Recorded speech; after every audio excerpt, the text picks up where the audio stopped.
In a dilapidated mansion on the outskirts of town, there lived a man named Joel. Everyone knew him for his haunted eyes and perpetual silence. One day, as the sun dipped below the horizon, Joel ventured into the basement of his newly inherited home and never returned the same. The house seemed to swallow him whole, its walls whispering secrets that only he could hear. Days turned into weeks, and Joel's grip on reality started to fade. The townsfolk whispered tales of the mansion, speaking of shadows and secrets hidden in its depths. They said it was a place from which few emerged unscathed. Joel, a thin, pale man in his 30s with messy black hair, had always been quiet and deeply curious. His obsession with finding inspiration for his work had led him to this forsaken place. The mansion, with its creaking floorboards and musty air, seemed to hold the very essence of the stories he longed to write. But as he delved deeper into its mysteries, he found himself unraveling along with the house's dark secrets. The basement called to him, a siren song of untold horrors and forbidden knowledge. Despite the warnings of his elderly neighbor Margot, Joel couldn't resist its pull. Margot, a woman with deep wrinkles, a hunched back and piercing eyes, always wore black as if in perpetual mourning. She knew the mansion's history, the weight of its sins pressing down on her frail shoulders. "Stay out of the basement, Joel," she'd warn, her voice a raspy whisper that sent chills down his spine. "Some doors are meant to remain closed." But Joel's curiosity was insatiable. He spent his days exploring the mansion, his nights plagued by vivid nightmares that left him gasping for air. The walls seemed to breathe, the shadows danced, and in the corners of his eyes he caught glimpses of things that shouldn't exist.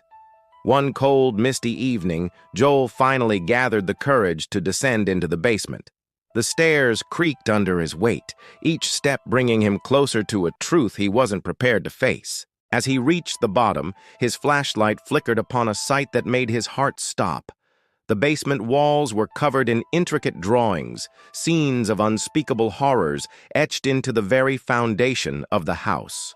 Joel's eyes, wide with terror, traced the lines of the grotesque artwork. Trees with faces twisted in agony, creatures that defied description, and at the center of it all, a figure that looked disturbingly like himself.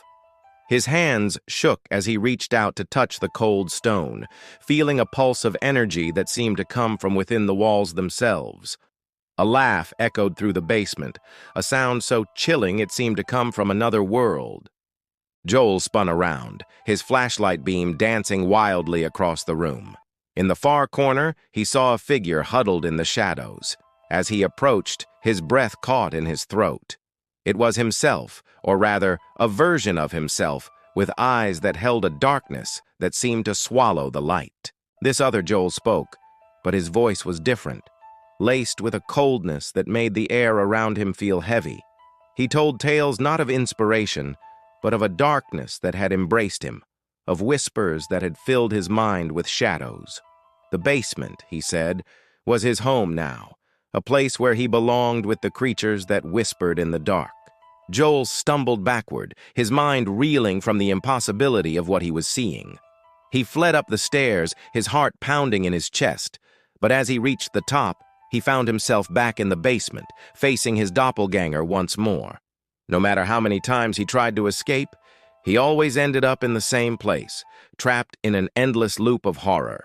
Days blurred together, and Joel lost all sense of time. The mansion had become his prison, its walls closing in around him.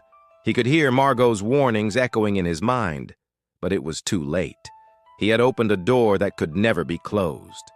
As weeks passed, the townsfolk began to whisper about the strange lights coming from the old mansion. Some claimed to hear screams in the night, while others swore they saw Joel wandering the grounds, his eyes dark and empty, his smile twisted in a way that was unnervingly unnatural. Margot alone knew the truth. She stood at her window each night, watching the mansion with a mixture of sadness and resignation. She had seen it happen before, and she knew it would happen again. The house always claimed those who dared to uncover its secrets. In the end, Joel became just another story, a cautionary tale whispered around campfires. The mansion stood silent, waiting for its next victim, its walls holding the tortured souls of those who had dared to venture too deep into its mysteries. And in the basement, Joel's laughter continued to echo, a chilling reminder of the price of unchecked curiosity and the horrors that lurk in the shadows of our own minds.